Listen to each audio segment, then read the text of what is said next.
Assalamualaikum warahmatullahi wabarakatuh. Selamat pagi dan semangat pagi. Nah, berjumpa kembali dengan Pak Adi dalam pelajaran bahasa Indonesia.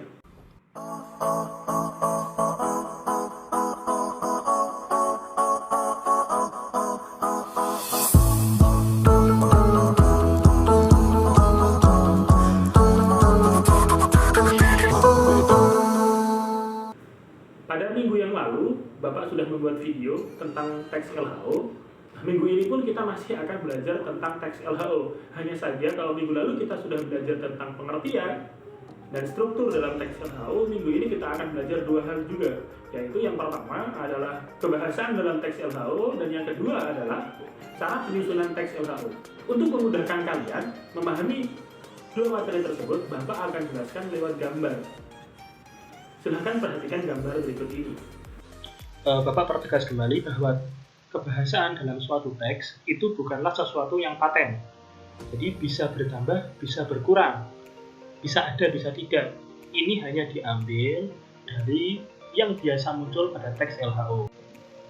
Jadi kaidah kebahasaan dalam teks LHO secara umum dibagi menjadi 4. Yang pertama, penggunaan kata atau frasa nomina. Yang kedua, pembentukan nomina dan verba turunan dengan afiksasi. Yang keempat, penggunaan kalimat definisi dan kalimat deskripsi. Dan yang kelima, kalimat simpleks dan kalimat kompleks. Nah, sekarang kita bahas satu persatu ya. Yang pertama adalah kata atau frasa nomina. Apa itu kata? Kata adalah satuan bahasa terkecil, dapat memiliki arti maupun tidak yang bersifat bebas. Misalnya, wayang, topeng, meja, kursi, dan seterusnya. Dan selanjutnya adalah frasa. Artinya, sekalipun terdiri atas beberapa unsur, namun hanya memiliki satu fungsi dalam sebuah kalimat. Misalnya, wayang yang sangat bagus. Semuanya menjelaskan apa itu wayang. Ada lagi, UNESCO, lembaga yang mengurusi kebudayaan dari PBB. Semuanya menjelaskan tentang UNESCO.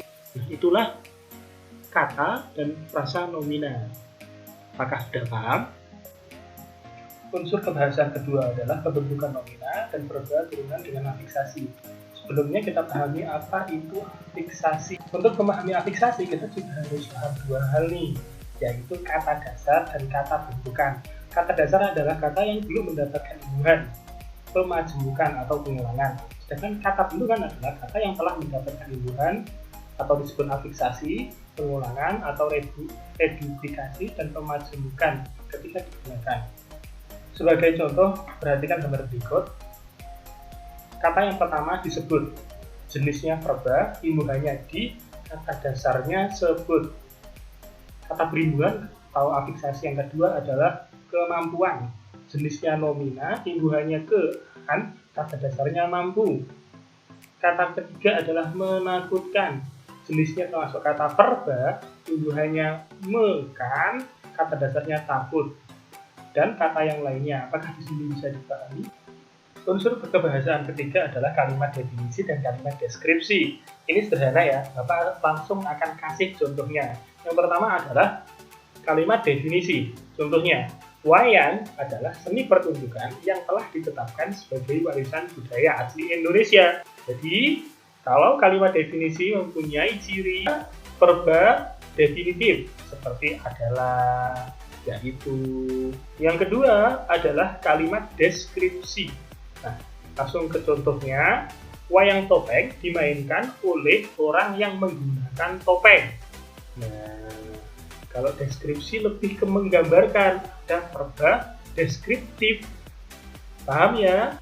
Unsur kebahasaan yang terakhir adalah kalimat simpleks dan kalimat kompleks, atau biasa disebut juga kalimat tunggal dan kalimat jamak. Kalimat simpleks adalah kalimat yang hanya memiliki satu klausa, sedangkan kalimat kompleks adalah kalimat yang memiliki dua atau lebih klausa. Untuk lebih jelasnya, Bapak akan memberikan contoh berikut ini. Sekarang kita akan membahas tentang kalimat simpleks, atau disebut kalimat tunggal. Nah, kenapa ini disebut kalimat simpleks? Karena hanya terdiri dari satu klausa, atau hanya ada satu subjek dan satu predikat. Perhatikan contohnya ini. Contoh yang pertama, ada beragam jenis topeng di museum ini. Ada untuk predikat, beragam jenis subjek di museum ini keterangan tempat. Nah, kenapa ada menjadi predikat? Karena sebenarnya ini bisa dibalik. Beragam jenis topeng ada di museum ini. Jadi ada menjadi predikat ya. Tidak apa-apa predikat ada di depan. Selanjutnya, kelelawar merupakan hewan unik. Kelelawar sebagai subjek merupakan sebagai predikat, hewan unik sebagai pelengkap.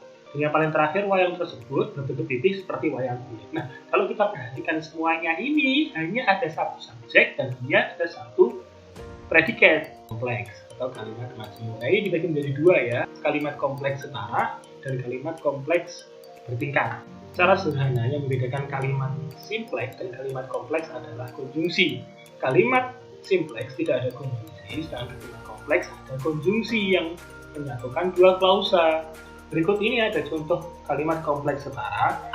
Jadi di dalamnya terdapat dua klausa dan digabungkan dengan satu konjungsi. Nah, kedua klausa tersebut dapat berdiri sendiri. Coba kita baca. Dalam budaya modern, wayang berfungsi menghibur dan mendidik. Di sini ada dua predikat kalau kita perhatikan sebenarnya. Ada wayang berfungsi menghibur dan berfungsi mendidik. Jadi kalau kita jabarkan artinya seperti itu. Nah, itu bisa berdiri sendiri. Wayang berfungsi menghibur, wayang berfungsi mendidik. Nah, ini yang dikatakan sebagai majemuk setara, termasuk kalimat di bawahnya. Sekarang kita akan belajar kalimat kompleks bertingkat. Kenapa ini dikatakan sebagai bertingkat? Prinsipnya sama, di sana terdapat dua klausa atau bahkan lebih, tapi klausa disebut sebagai klausa atasan dan satu klausa disebut sebagai klausa bawahan. Apa itu klausa atasan? Apa itu klausa bawahan?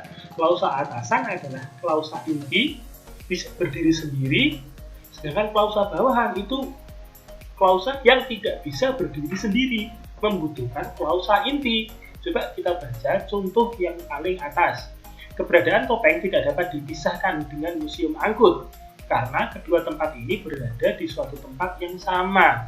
Nah, kalimat yang pertama bisa berdiri sendiri tanpa membutuhkan kalimat yang kedua. Tapi kalimat yang kedua tidak bisa berdiri sendiri tanpa keberadaan kalimat pertama. Begitu juga dengan contoh selanjutnya ya.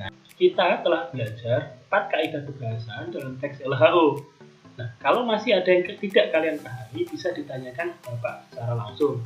Selanjutnya, kita akan belajar tentang tips dan langkah-langkah menulis teks LHO. Berikut langkah-langkahnya, silahkan dibaca sendiri ya. Itu saya kira mudah untuk dipahami.